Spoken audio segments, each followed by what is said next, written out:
thank you for giving us an opportunity to discuss this matter. Let's start just with your views and I think your commiseration regarding the late President, Dr. Edgar Chagwa Lungu.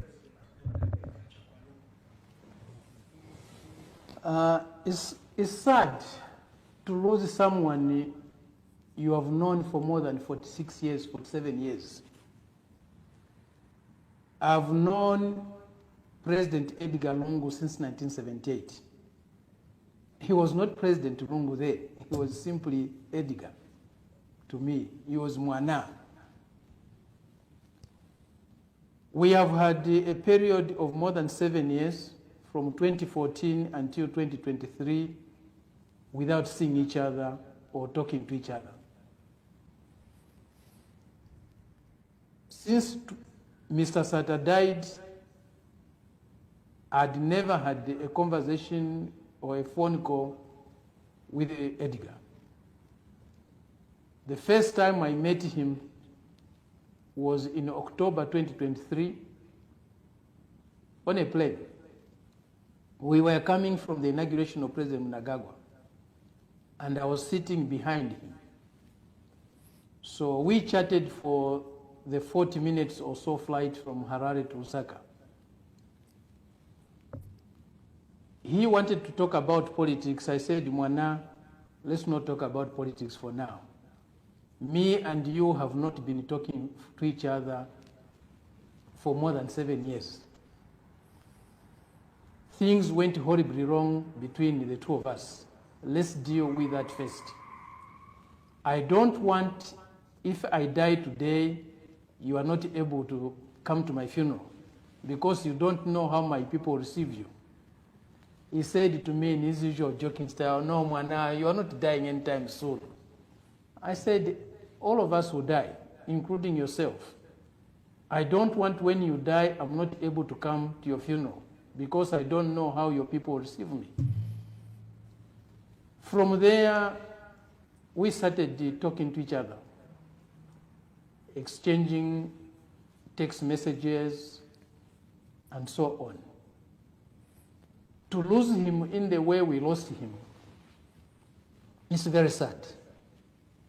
To lose someone you have known for a long time, who you thought maybe will leave you on this planet, or you may perish the same day, to lose him in such a way that I found to be reckless.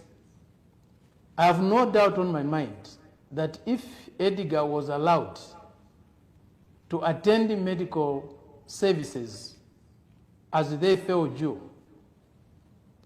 he would still be with us today. That's my belief. I'm not a doctor, but I think he would still have had some life in him. But he was denied the right to attend medical services.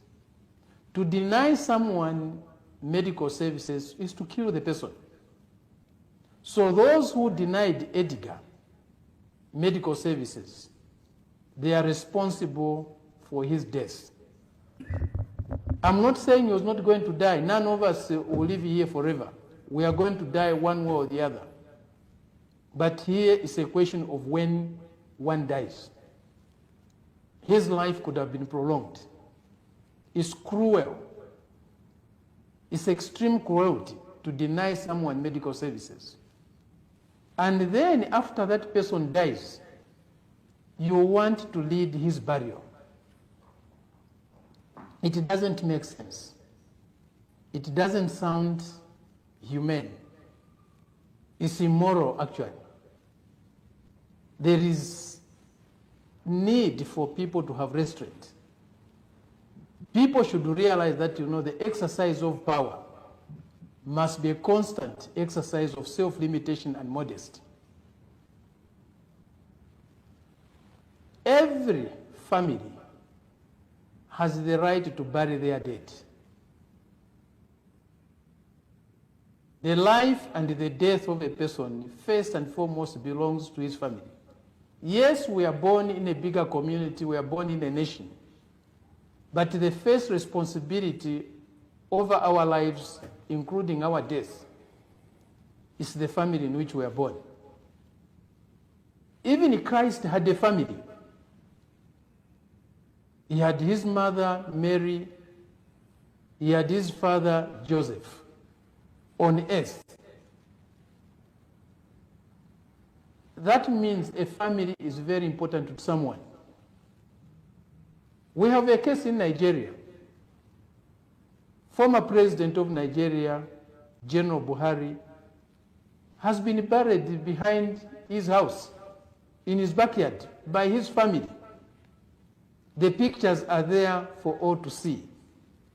Yes, he's a Muslim. Edgar was a Christian.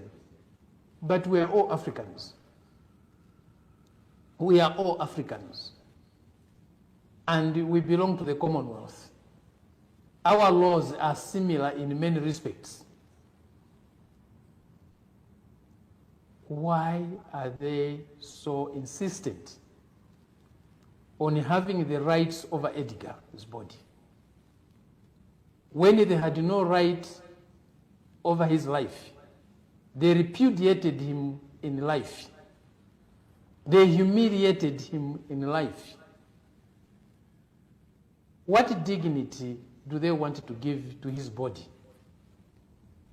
Is his body more important than his life? They humiliated him. They treated him in the most unfair of ways. I don't think they have a right, and I have no doubt, and even themselves know it, that the South African courts will not rule their way.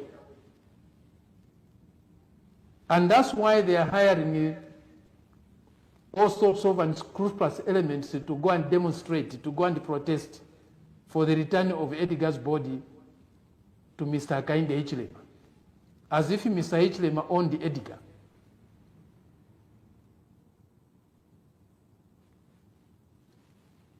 They were burying the former vice president in South Africa.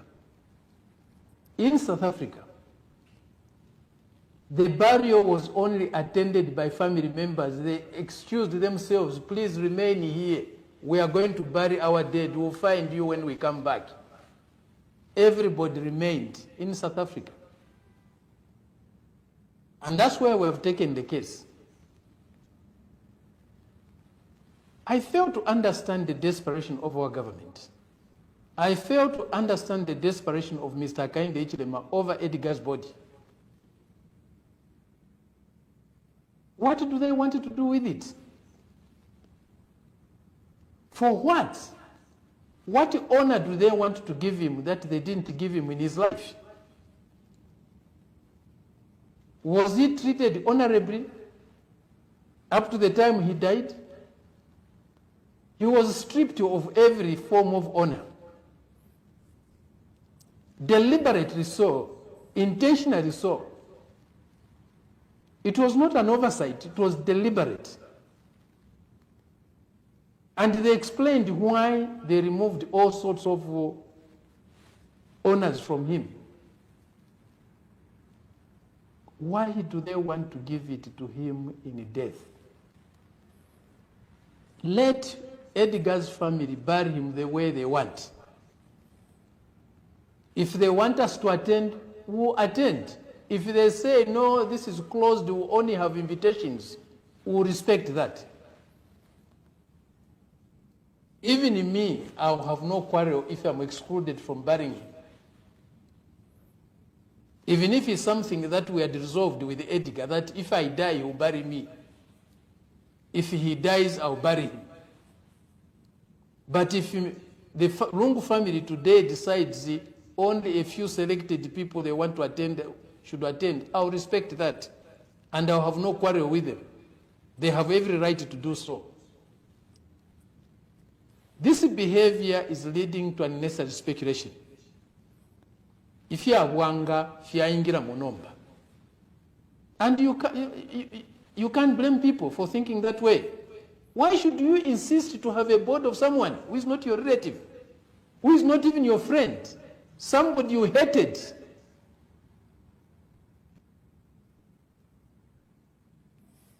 I can't.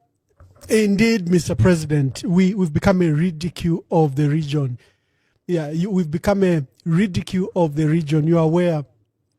Died before he became president. I don't think his family would have allowed Edgar Lungu to attend his funeral, even if he was head of state. I doubt it. Yeah. Indeed, Mr. President, we seem to have... I think they would have been right. Yeah, we seem to have become... Given the relationship that was there between Hakainde and Edgar before Hakainde became president, it would have been justified for Hakainde's family to deny Edgar access to his funeral. It would have been justified. Yeah. People should be buried by their friends. People should be mourned by their friends. People should be buried by their relatives. People should be mourned by their relatives. One has no business to attend a funeral that is not his.